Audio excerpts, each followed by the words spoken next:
Today's guest is Nadine Smith, the founder and director of the Gathering Place Learning Lab and Microschool, a tiny but powerful all-girls microschool based in Fort Lauderdale, Florida. Born in Jamaica and raised in New York City, Nadine is a proud graduate of the New York City Public Schools.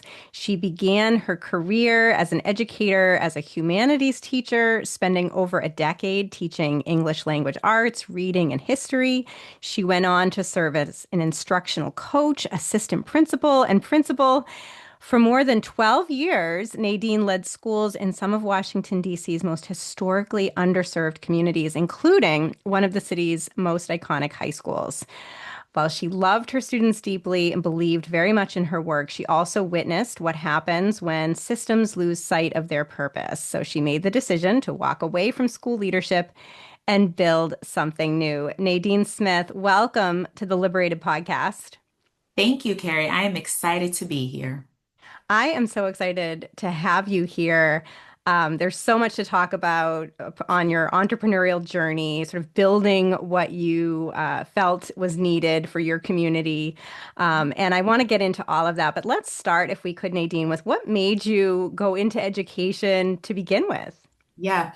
So I started out as a community organizer. I was very young and worked with different organizations. I moved to Miami. I just wanted to scream about inequities all day and do that type of work. But at the time, this was like in 2000, did not pay the bills. So while I was doing community organizing in Little Haiti in Miami, I got into teaching. And I was like, this is great. I get to be like this advocate for kids, but I also get a paycheck, I get health care.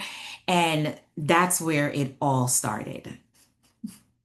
So then what happened next? What was your experience like as an ELA and humanities teacher, and then eventually in administration? What was that experience for over a decade in public Yeah. schools? So my years as a teacher, I really loved it. To this day, I said those were the best years of my life. I love working with my students. And I also love, like in my classroom, I would always teach English language arts on a historical timeline. We talked a lot about what's right with our system, what's wrong with our system. I just love seeing the light come on with kids. I was a young teacher. It was just fun just to, just to be in the mix of it and just teach kids and have those discussions with them. Eventually, I moved on to be an instructional coach, and that was a part of the work I did not count on, right? I love teachers. I have a thing for teachers. So I love working with my teachers, like, trying to improve instruction. I felt like I got to do even more work, right? The kids were great, but when you're working with a teacher, you're not just impacting your classroom, you're impacting multiple classrooms. I eventually got into administration. Hmm. It was okay, right? But love the teacher work a lot more, love being an instructional coach a lot more. I was always the teacher, the coach, the admin who kind of sat on the margins. I didn't follow the rules all the time, but my thing was always the kids and always the people. So I was that Then, person. yeah. So then, you love the work, you love the students, but you didn't love the system. And I wonder if you could talk about sort of what was happening for you. What were you noticing in the school system that started you thinking about alternatives? Yeah.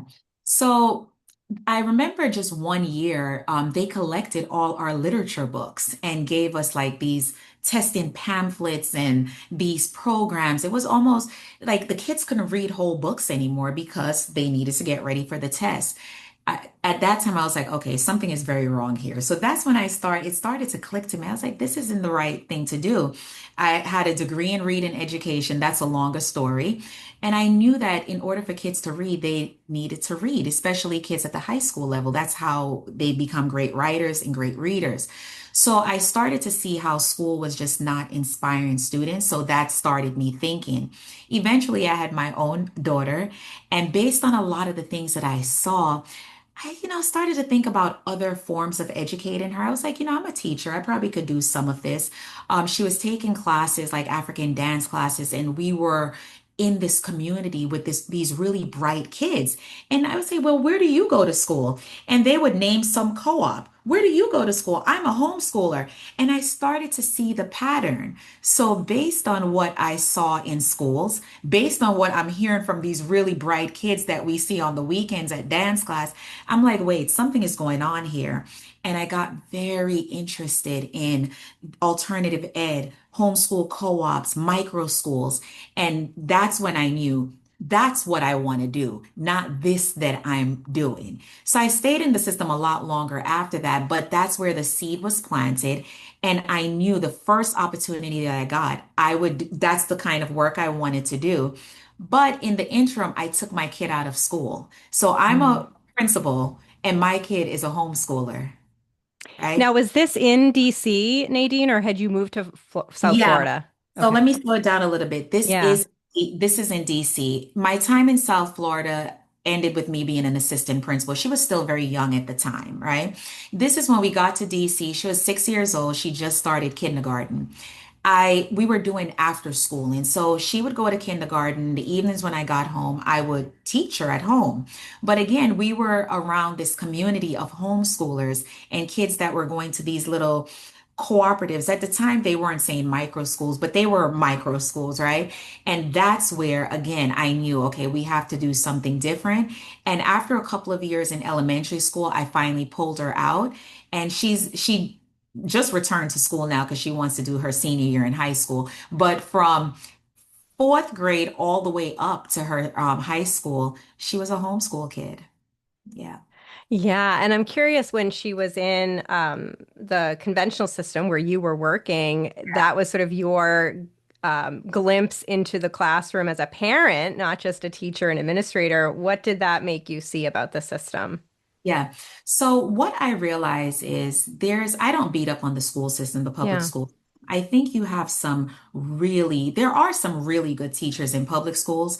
There's some really great things happening in public schools. right. From where we are, we often don't say that. I do believe that there's some excellent work that's taking place in public schools. But what I realize is that public schools, it just doesn't serve everyone, right? There's a lot of kids that are sitting in public schools that are not getting what they need. There's a lot of compliance work in public schools that slow down the real work. There's a lot of the business of school that I call it and the politics of the schools that is really taken away from what kids actually need. So for me as a parent, I knew, okay, we're not going to play that game, right? And as a school leader, I played the game, but I knew that I couldn't play the game forever. Like I knew that I had to do something different. Again, saw great things, but lots of things that definitely need to be rethink in the public school system. So I ask all of my guests to complete a form before they come on the show so I can introduce them properly. And what you wrote was, I'm not here to fix broken systems. I'm here to build what our children truly deserve. So at what point did you realize that sort of fixing the system from within or trying to make changes from within wasn't the path that you wanted to take, that you wanted to build something new and different outside of the conventional classroom? Yeah. So my career has been so long that I could sit here and give you 20 years of Yeah. information, right? But I'm not. I'm going to point to something that specifically happened. This happened 4 years ago. So I'm in this principalship. It's at this really historic school. A part of In me South feels Florida at in, that point, in Nadine, or DC, in DC. still in DC 4 years Yeah. ago? Okay. Right. So I'm in the school. I like the school. We just got this massive grant to reimagine schools, right? It's a big deal. This is what kept me a little longer because I did want to go at that time. But I was like, okay, I'm going to work with this grant company. We are reimagining school. We're going to reimagine time and space, all this great stuff. Got my team together, and I'm telling you, this is a big grant. It was $12 million. Like it's a massive grant, right? Between two schools. And we had this plan. We sent in our plans to the district. We worked so hard. There were nights I was up all night. The team was working. We were all in. And the night before we were to execute a particular part of the grant where the kids got to go out to like apprenticeships and all these different things, we got a call from the district saying, we're not doing that. And it was in that moment I said, oh, they're not really ready for change. And what it was around was it was like compliance, right? The district being like, did we get the right signatures? Did we do this? Did we do that? And suddenly all our work was just pulled from under us. And it was that moment I said, oh my goodness, we want change, but do we really want change? And it still sticks out in my mind, like how the team worked and how the right things were said to us. But when it came time to really reimagine and rethink schools, even with proper funding, they were just not ready to go through with it. Yeah, I think that's what stands out from this retelling, is that it really isn't about the money. You had $12 million grant. It was really about sort of these institutional structures. Absolutely. So what happened next? This would have been in what, 2021 that this was happening for you in So, DC? yeah, right after the pandemic, right? Okay. So for me, that's where I really became distracted, right? My Mm. mind started to really now operate in two worlds. So at that point, my daughter's a homeschooler. I'm around all these homeschoolers. I'm always listening to different podcasts about homeschooling. I've discovered Acton Academy. I'm Mm. completely inspired, right? I'm reading the books and like it's all these things are inside of me, but yet still I'm going to this place every day that is just rigid, right? Like there's all these rules around it and politics around it. We don't talk enough about the politics of school. And for me, during those days, that's where I really started to create the gathering place in my head. Literally, I was structuring my school. I read a book about Black girls being pushed out of public schools at the time. Yes, push. It's called Again, push out, right? yes. Yes. I'm like, okay, okay, okay. So I'm gathering my data and I'm planning my school. So that was the work I was doing in my head while running this massive public school in Washington, D.C. Yeah. Wow. Okay. So then somehow you get to South Florida, which just happens to be the hub Yes. of education, entrepreneurship, and innovation. Incredible micro school founders there. How did you get from DC to sunny Florida? Okay. So my career started in Florida. So from 2000 to 2014, I was an educator in Florida. I left in 2014 to go to Washington, D.C. to become an administrator, later a principal, right, in Washington, D.C. So now I've spent 10, 11 years in D.C. and I'm looking around and I'm like, you know what? We're going to execute. It's time for the gathering place to fly. It's time to go. So I was thinking, okay, where do I do it? So I set up a school, cooperative in Capitol Heights, Maryland, which if you know the DMV area, DC, Maryland, the DMV, the same place. Started it there. And then I thought, okay, I want to do a next one. But the first one, I was running schools for years. It wasn't challenging to open a small homeschool co-op. I said, all right, we have this one going. I want to do a second location research, talking to people. I said, you know what? Why not come home to Florida? This is where it's happening anyway. Hmm. I'm listening to Iman on podcasts. Yes, I'm Imana hearing, Lean, founder of yes, Kind Academy. Yep. exactly. Felicia, Miss Radare from, Rattray. yes, Yep. from Permission to Succeed. My mentor, by the way, Oh. outstanding individual. So I heard her on your show. I'm hearing all these folks, all the work coming out of Florida. So I said to my partner, I said, we're going to Florida for our second school. So that's how I got back to South Florida. So part of it was that you had roots in Florida, but part of it was that that was where the action was in this innovative Absolutely. education space. That's amazing. Yeah.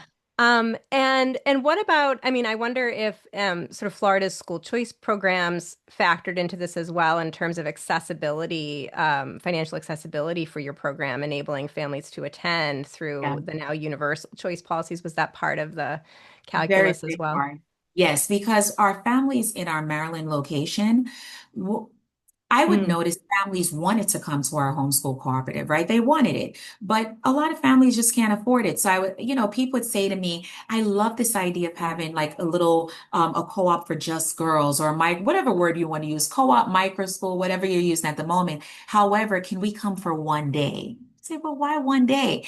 It was a tuition barrier. The tuition was definitely a barrier. So we saw a lot of that in Maryland, a lot of that. So when I realized that in Florida, that funds actually followed the students out of public schools.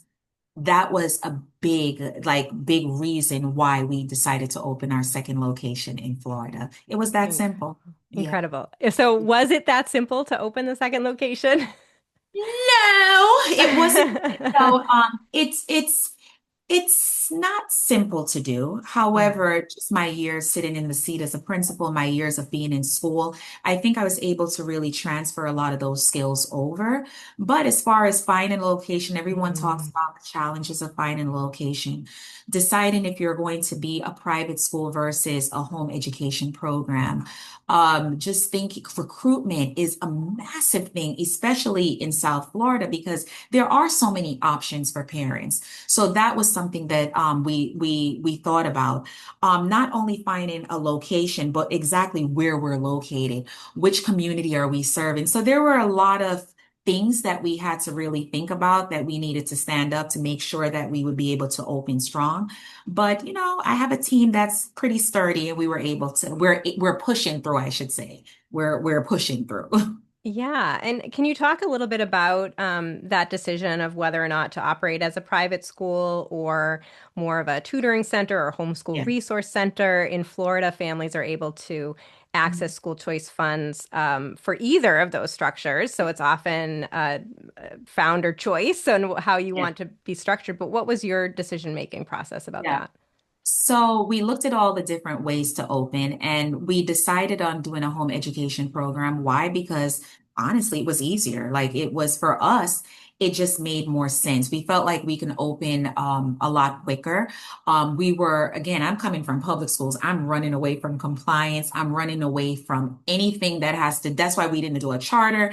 That's why, we were like, well, maybe not now for private, but we felt based on just how you open that a home education program was the way to go. We didn't have to deal with a lot of the regulations that private schools have to deal with. But I will say this, just based on conversations with my mentor, and I have to keep talking about Miss Felicia. She is so awesome. She I is do know awesome. yeah, I do want to go the private school route eventually, Mm, but right now, we're trying to really, we're doing a proof of concept right now. We want to make sure that the community knows who we are. We want to really just start to do the work. So considering all things, we felt like home education was the way to go.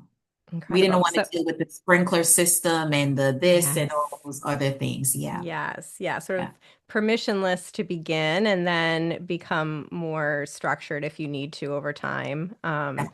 So where are you now? When did you open? What sort of students are you serving? Give us the lowdown of at the Okay. moment. So our location in Florida, excuse me, in Capitol Heights, Maryland, right? So that was our first location. We opened that last year. So fall of 2024. Right. So that location, we're currently a homeschool umbrella approved through the Maryland State Department of Education. Yeah, So what we do in that location is we support homeschool families, whether it's approving your portfolio or, working with you on curriculum, all the things that a homeschool umbrella does, right? So that's what that location is. We're no longer taking girls at that location. We have a separate program, a separate business venture that deals with littles. So we don't have that under the Gathering Place banner. Gathering Place in Maryland is all about the homeschool umbrella. So that's our first location. great. Our second location now, we're fully open. We started with a boutique summer camp, which I'm so glad that we did that because Mm, when you're opening, you need the energy of kids in the space. Like we got the space in April. We didn't want to wait all the way till August or September to have kids in the space. So we opened, we did what we needed to do, and we had a boutique summer camp. We ran workshops all summer. We did parent events, whatever we had to do to get people in the space. What that it did was it introduced us to the community. I started to feel what Fort Lauderdale feels like. Very different from Maryland, the Maryland, DC area. Started to get to know people, started to know my neighbors. Some of them I still need to meet. Like I'm still fangirling over Colossal. We're gonna get together. We're gonna get together, Colossal. Shireen Radigan at Colossal Yes, right. She's Academy. We're on the same street, up the street from me. Ah, So just starting to understand the lay of the land, who's down the street, who are the owners, who are the homeschooling families. So we spent from April to really pretty much now doing that work. We opened on September 2nd, so just now, right? We opened with 11 girls. Wow. It is awesome. We're excited. Of our 11 girls, three actually joined us for summers for this boutique summer camp. And we're there like fully up and running. It's very pink, but not all girls like pink. So we have other rooms that are not very pink, but it is definitely a very girl driven space, right? So Yeah. And what are the ages? we're technically we advertise K through 12. However, the stars aligned 10 to 13, solid. Interesting. It Okay. worked out perfectly. So we saw a pattern as we were speaking to parents over the summer. I think when you start to get to that upper elementary, middle school grade, parents are looking around, especially I believe parents of girls for support, other help, right? This is where our girls, they get very independent and, they want to see other people. They want to have, they want to be with other girls, right? So we notice a pattern of girls that age around 10 to 14, lots of their parents just reaching out to us like, can you help us? We'd like to come 5 days. We'd like to come 2 days. So we've been able to find a really nice sweet spot. Our entire school is 10 to 13 years old at this point, 10 to So 14. great. Yeah. And are they mostly families who were previously homeschooling and are now in the micro school, or were some of them coming from conventional classrooms? So we have three girls that are from conventional, and the other eight are they've homeschooled before. Some have gone back and forth, but three girls have never experienced homeschool, have never seen a micro school. This is brand new for them. So Hmm. I love having them. This is exciting. Yeah, and you said for the homeschooling families, they may just wanted something a little bit different, a little bit more kind of structured or consistent for their middle school homeschool girls. But what about for the families coming from a conventional school? What drew them to your program?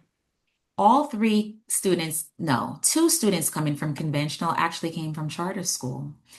And I think for those parents, they're hearing that there's something new out there, something Mm, different, something personalized. That was one of the big things. We don't have a curriculum. So when parents are like, well, even for the homeschoolers, they're like, what curriculum are you using? We're like, we don't have a curriculum, right? The curriculum is based on your daughter. Like we do tests where we test. I brought some of my public school habits over, not too much. I just want to see where you are. And then we create your program based on who you are. So if you're a student that's really visual, we probably won't put you on Khan Academy because it's so black and white. We probably get you something a little bit different. So I think what drew our traditional families is they wanted something personalized. They didn't want to make an appointment to speak to the principal anymore. They wanted to text Miss Nadine or just mm. call Nadine. I've heard that safety was an issue for them, right? They were concerned about bullying in schools. I even heard that, the teacher shortage was an issue. One of my girls, she did not have a teacher for half of the school year. So just different reasons why they just felt like, okay, let's try something new. We're going to jump out here on something that we never imagined we would ever do. Yeah. Amazing. So you said the curriculum is all bespoke, based on where each child is academically, as well as how they learn best. And you have sort of these assessments, these intake assessments to figure that out, and then tailor curriculum accordingly.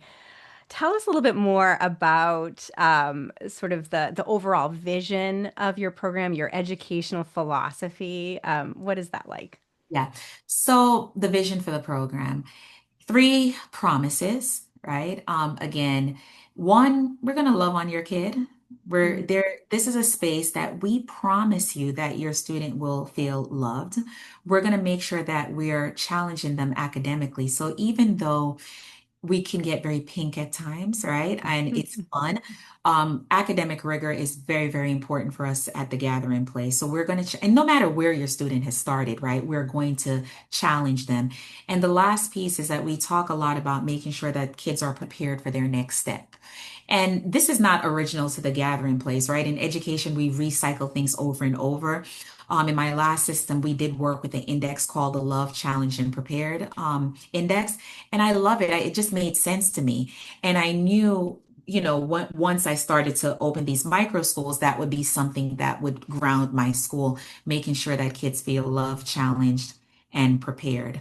As far as like our system or our thing, our philosophy, we're a city campus. So I don't know if there's other micro schools out there that consider themselves a city campus, but similar to, say, NYU, our campus, we have a home base, and the home base is that white cottage that we call the gathering place. However, the gathering place does not just exist within that cottage. We have different places where our girls learn. So, for example, I have a partnership with this wonderful wellness center called the PEMS that's 2 blocks up from us.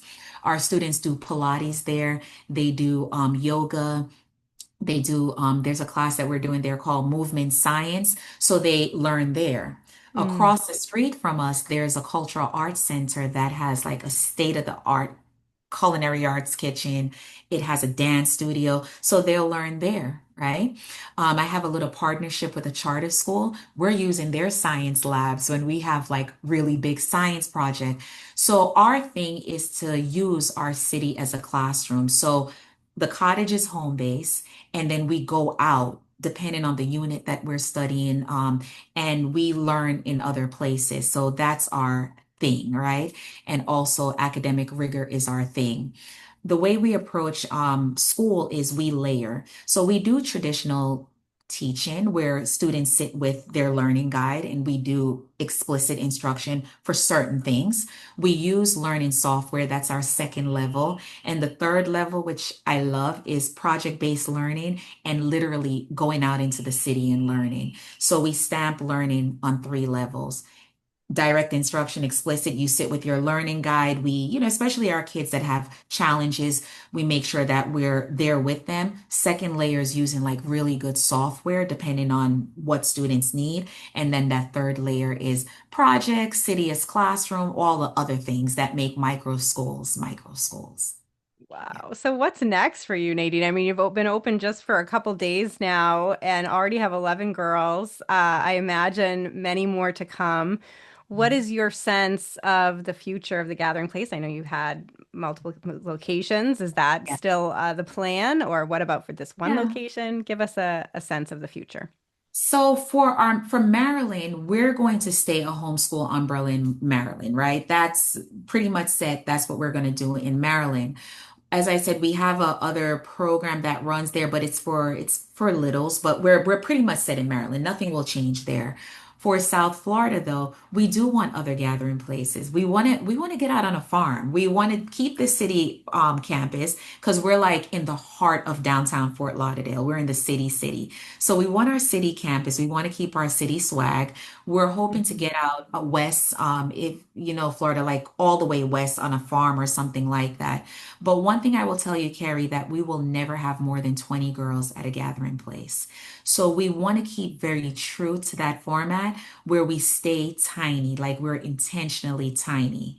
This year, based on just how folks have responded to us, we could have put 20 girls in our cottage, but we decided 10 was going to be our number. We took one extra girl because we just could not resist. This kid is amazing. We were like, okay, come on, girl. Come on in here, right? And that's it. So we do want to stay tiny, but we do want to open. I don't have a number. I just know we need to get on a farm. I know that much. So that's what we're thinking. And what's it like now being an entrepreneur, running your own school or schools, Yeah. compared to being a teacher in a conventional system? Oh, it I feel I feel free, right? I have these ideas and I just need to meet with my team. And when I say a team, let me just make it clear because I know when I'm listening to your podcast and folks are talking like, sometimes you're like, well, you have a team. No, I don't have a team. This is myself and one other person and my mentor, right? This is not a big team. But what I would say, ask me the question again, Carrie. I Just lost what my has it been like to be an entrepreneur, to sort of Yeah. move from a teacher and administrator Yeah. to an entrepreneur? I feel free. I feel free. I feel like a true creative. I've always been very artsy. I've always been kind of a rebel, I always got in trouble, to be honest with you, at schools. I got the awards and, you're great, whether you're a teacher or administrator. However, I've always been the person that wanted to do it my way and do it a little bit different. Now I get to do that. I get to dream big. I start, just think of other things now.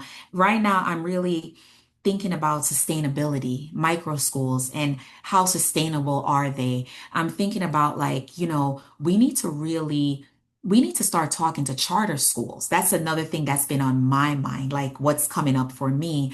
Charter schools were the original, not micro Mm, schools, but the original learning labs, and we're a learning lab. yes. So for me, I feel free now to create and think and not feel so confined. Like I feel so much possibilities. That's what I would say. I feel lots of things are possible right now. And as a principal, I didn't always feel that. Mm.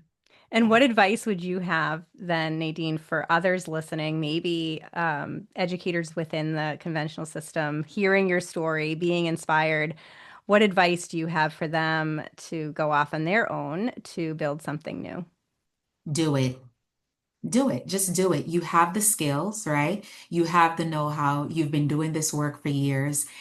Everything that you saw Everything you saw in schools that you believe shouldn't have been in schools was a teachable moment for you. It's Mhm. building you. Just do it. That's what I would say. Do it. Do your research. Again, because of just, my thoughts around sustainability for micro schools. I do believe folks need to make sure that they have a strong business model. It's not all just, rainbows. Make sure you have a strong business model. Make sure that you can sustain yourself for a few years. So those are things to think about. However, you can do it. Oh, That's what. such good advice. Yeah, I mean, you're running a small business, whether it's a for-profit or a nonprofit micro school or some kind of homeschooling collaborative. These are small businesses, and for them to be successful, they have to be financially sustainable to have the most impact. So I'm so glad that you shared that advice. And for folks listening, if they want to connect with you or learn more about the Gathering Place, what is the best way for them to do that? Right. So where our website is www.tgplearninglab.com. You could just send us a note through the website or just hit us up on Instagram. We are on Instagram and we're there. Inbox me. And if Amazing. you're in Well, Florida, let's meet for a coffee. Sending a call out to all the micro school owners. I'm in South Florida. We could meet for coffee. The reception has been wonderful here in South Florida. I really love this community, and just love what micro school owners, homeschool co-op, private schools, the tiny ones. I just love this community and I love the work that's taking place down here in South Florida. I agree. I love the micro school and innovative education community in South Florida and hope that I'm able to connect with you in person over coffee sooner than later. In the meantime, I look forward to following your progress this inaugural academic year in Fort Lauderdale. So, Nadine Smith, thank you so much for being Thank you. on the Liberated podcast. And thank you for having me, Kerry.